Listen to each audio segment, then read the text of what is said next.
Webui projekte įdiegtas duomenų registras, kuriame registruojami visi asmens duomenys, o jo sekimas įgalintas visuose įrenginiuose ir debesų duomenų bazėse. Tai užtikrina asmenų atsakomybę už asmens duomenų naudojimą projekte. Surinkti duomenys saugiai saugomi debesyje, taikomi griežti protokolai, apsaugantys nuo sunaikinimo. Ši sistema suteikia papildomą saugumo apsaugos lygį asmenims, kurių duomenys naudojami Webui projekte, pateikiant sutikimą rinkti duomenis Tarptautinio nusikaltimo tyrimų tarnybai dėl prekybos vaikais. Tai, kad šeimos bendrumas ir vaikų sugrąžinimas yra nuostabus, bet kartu kupinas iššūkių ir nusikalstamos veiklos bei nenumatytų situacijų proceso, kurio tikslas yra išugdyti stiprų šeimos ryšį ir užtikrinti ilgalaikę sveikatą. Pabrėžimo metu atkreipčiau ypatingą dėmesį.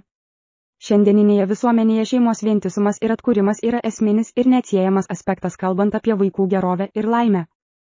Tai daugiau nei vienas proceso dėsnis ar tikslas, tai bendrai šeimai ir jos bendruomeniai turi būti skiriamas ypatingas dėmesys ir sąmoningumas, siekiantis saugoti šeimos stiprumą ir užtikrinti jos ilgalaikį vientisumą, kuris savo ruožtu atneša šeimos nariams pasitenkinimą ir nuolatinį laimės džiaugsmą. Tačiau vadovaujantis neprognozuojama gyvenimo logika ir tikrove, šis procesas tampa sudėtingas ir svarbus. Įvykiai susiję su nusikalstama veika ar netikėtomis aplinkybėmis gali sukelti nepatogumų ir kelio sunkumų, kurį šeima turi įveikti visomis savo jėgomis ir drąsa. Tai iššūkis, kuriuo siekiama subalansuoti ir suderinti visas šio proceso sudėtingas dalis. Sakoma, kad šeimos bendrumui ir atkūrimui pasiekti reikalingas ryžtas ir kantrybė, jie yra esminiai šio karo įrankiai, kurie padeda įveikti bet kokius išbandymus kelyje. Lietuvoje šeimos vientisumas yra svarbiausia vertybė.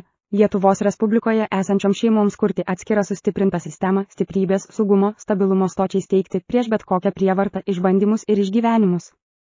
Esu labai dėkingas už galimybę išplėsti šį paragrafą ir dar kartą pabrėžti šeimos bendrumo svarbą Lietuvos Respublikoje. Webui Data Register 2, Webui Data Administrator.